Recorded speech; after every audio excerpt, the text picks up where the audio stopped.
Mtu wa Mungu, tunapaswa kuomba toba kwa Mungu kila siku, maana tunakosea kila siku.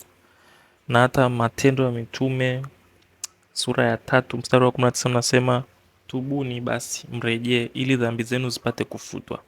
Kwa hiyo mtu wa Mungu, tubu kila siku.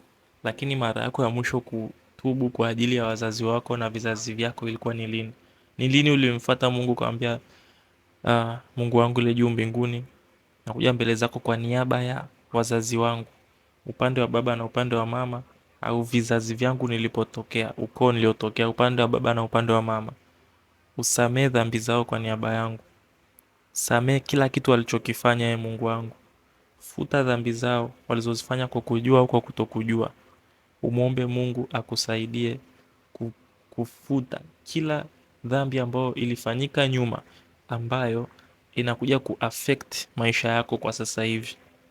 Kwa hiyo mtu wa Mungu, kama ulikuwa haujaikaga hiyo sala kwenye routine zako, jaribu wewe unaikumbuka, wewe unaomba toba kwa ajili ya wazazi, toba kwa ajili ya ukoo au vizazi ulipotokea nyuma.